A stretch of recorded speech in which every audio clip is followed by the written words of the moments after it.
We're gonna work with burrata today, folks. I like to call it the elevated version of mozzarella. It's still creamy and the curds are inside.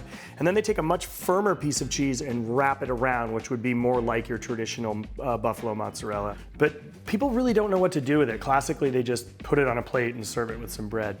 I like to call this dish Taste the Rainbow. I wanted to have these explosive different flavors going on. So what I have here in front of us is multiple different fruits that are in season. Cape gooseberries, they're tart and bright. Then we have blueberries, toybox cherry tomatoes, multiple different colors and varietals. Tomatoes are a fruit, your traditional grape, and then you have a Tomcord, which is a Thompson grape cross with Concord grapes that have no seeds. Lots of flavor.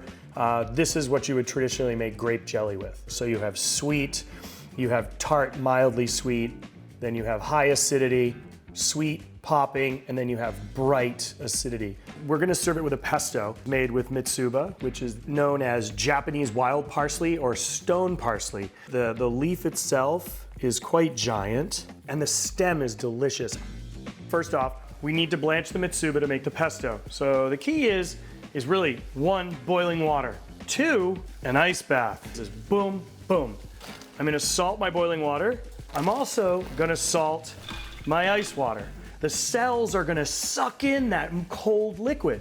So it's gonna draw in some salt instead of it drawing in bland. So, mitsuba, I'm gonna drop it all in, waiting for it to come back up to a good boil. Don't wanna cook it too long because I wanna keep it vibrant and fresh. There's my boil.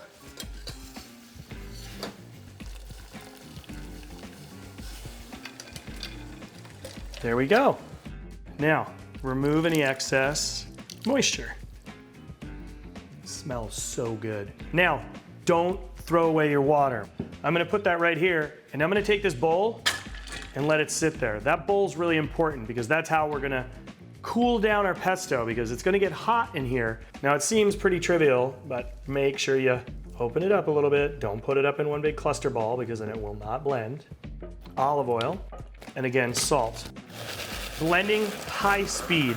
Emulsify it with the oil.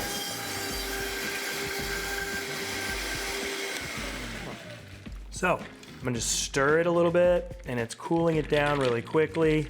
And that's the trick to making really great pesto. That's vibrant green and tastes good. So while it's cooling, we're gonna make our vinaigrette. We have red wine vinegar. It's really key to buy great vinegar. Lemon, I roll it. There's a trick to getting the most juice out. Now, at home, normally you would cut your lemon in half right here. What I'm gonna do is cut it a different way because I wanna utilize the skin for a microplane for zesting later, but I also wanna get enough juice for our vinaigrette.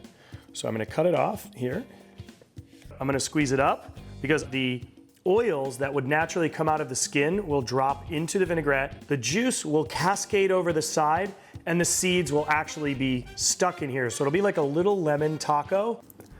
Coarse ground pepper, very coarse too, I like to see it.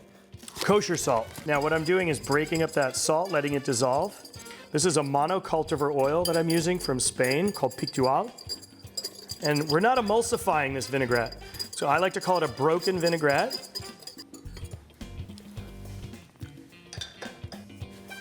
That's nice. You saw all the components and now you're saying, well, how does this taste the rainbow? So what we're gonna do is we're gonna pull this whole salad together. Cape gooseberries, you can remove, they're a little tacky, okay? It's a little sticky on the outside, which I love.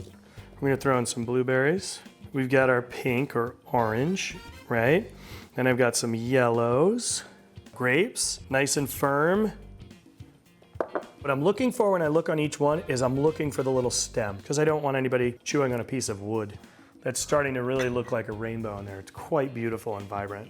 So we're gonna start with a pinch of our vinaigrette, just enough to coat.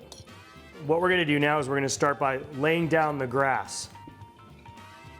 I have our burrata here, which I'm gonna be really delicate with. I'm gonna put right in the center. So there's my cloud.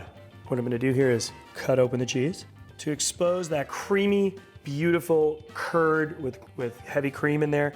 I'm gonna season the inside of the cheese lightly with a little pepper. We're gonna use a flake salt, absolutely stunning. It's gonna have a nice crunch, beautiful minerality, and I'm gonna break them up over the cheese. And it's time to start adding the rainbow. And ultimately, there is no right or wrong way to plate this.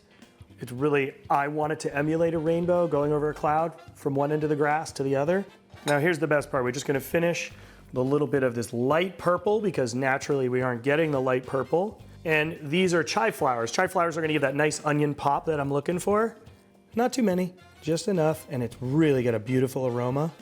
So here you have burrata with summer fruits and mitsuba pesto. Taste the rainbow.